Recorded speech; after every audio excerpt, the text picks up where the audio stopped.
Good morning, everybody. Yay. Today is the 7th of July.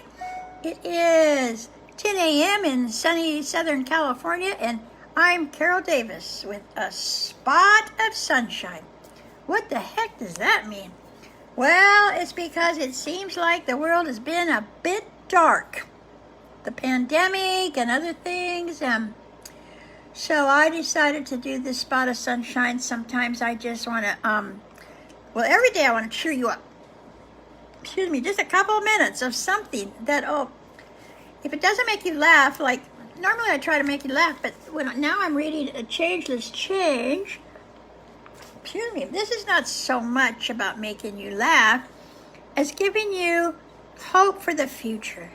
In this darkness, I want to give you hope. And you know, this book, Changeless Change, which you can find on Amazon.com, and I would love that. Help me pay my rent. But it gives hope. Every page stands alone. So it's so cool because people tell me they just pick it up and randomly turn to a page, and there you have it, an answer. This is the answer book, really. And you don't have to read a lot of blah, blah, blah, blah. You just open it up, and an answer comes. And that makes me feel good, and maybe it'll make you feel good. Maybe it'll help with something. But more than anything, just stopping. The 7 minutes. You know, we're all busy, running, crazy. And busy even though we can't go out. To just stop and breathe. And most of the stop and breathe channels are about meditation. This is not just stop and breathe and listen to me read to you. Just relax. I'm going to read a little something. And then we're on our way. It's 7 minutes, Tuesday through Friday. Please tell your friends. Please buy my book. But I don't always read my book, by the way. I mostly read children's books because they're so profound. But I took a little break to read my book. Now, last Friday, when we last met, we were talking about shame and how it's okay to make mistakes, shame, and releasing the agony of imperfection.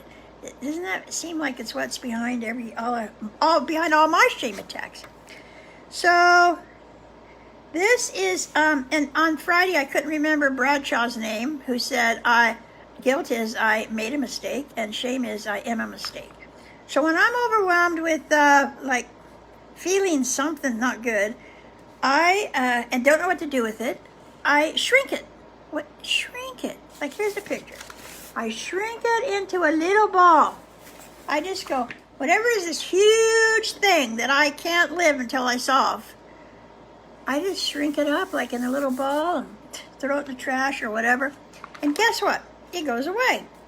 So I'm going to read that and then on to a few others until it's 10:07. That's 5 minutes from now. Shrink it. Shrink it? Shrink it? What? Shrink anything or anyone bothering you. When I feel hurt or intimidated by people, I shrink them into little children, and they are way less scary. You can also try the shrinking technique with any of your emotions. The next time you are overwhelmed with debilitating shame, squeeze that emotion into a small ball and put it in a box until you're ready to deal with it. So that's all on shrinking. Now, one of my favorite chapters is called The Scales of Justice. Remember those? Here's a picture. Yes, the scales of justice. One night many years ago, I sat straight up in bed with a vision of the scales of justice.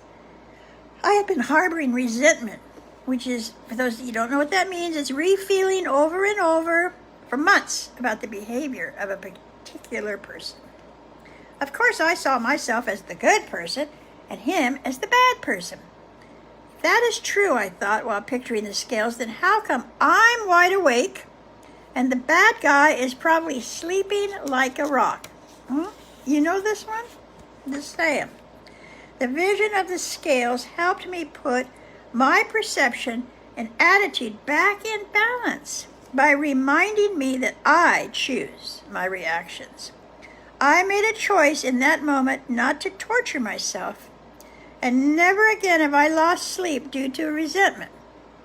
I just picture those scales and I'm okay. Now, of course, I still have resentments, but I don't lose sleep anymore. So I'm okay as far as sleeping is concerned, but I realized I needed to begin work on a lifetime of resentments And I did this by taking inventory in the attic that I've talked to you about in different chapters. The attic is my subconscious. If you get the book, you'll know more about that. The attic of my life, where my past is stored. However, before I could get there, I needed to address my anger and rage. But how? I was way too angry to write. My teacher said, just start writing anyway. Just one page. Write down the name of someone. But I could not do that. I would start raging at just the thought of someone in my past. I was no longer acting out violently against people or property that was not mine, but I raged and I smashed things, my own things. Crazy. People kept telling me I needed to deal with my anger, and that made me angry. I yelled, I was mean and hurtful. What to do? When I was angry, I felt like a balloon filled to the brim with air. Air had been let go of inside of me. Have you ever felt that? A balloon releasing air, flying every which way in a room like a cycle bird. That's what happens to the balloon when you let go. That is how I felt inside when I was that angry.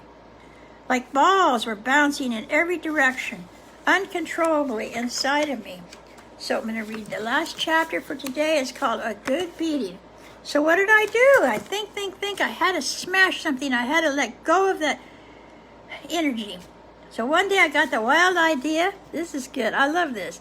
Beat up my bed. Yes, every time I felt the rage, I would pommel my bed until the energy inside of me dissipated. Of course, I wasn't always at home, so occasionally had a few slips of the tongue. But more often, I would hold my anger inside, knowing my bed and some sweet release was waiting for me when I did get home. Releasing the energy of anger within me, I was then able to finally enter into the attic of my being to start rummaging through everything buried there. In my attic, I found the clues for beginning my journey back to me. And tomorrow we'll start on the attic. But I love that part because there's sometimes I'm the kind of person that has to release the energy before I can start doing the real inner work, like writing, doing inventory, and so many things, talking to a therapist. I have to release that energy. So if you got knots inside of you, beat up your bed. Who cares? I mean, it's your bed, right? And just beat the crap out of it. And then you'll be relaxed enough to write or talk or do something. You won't have to hurt anybody or anything. So you know what? It's already 10:08. And thank you, at least Bob, Terry, Jack, for being here. I hope you're still here. And have a beautiful day. Bye.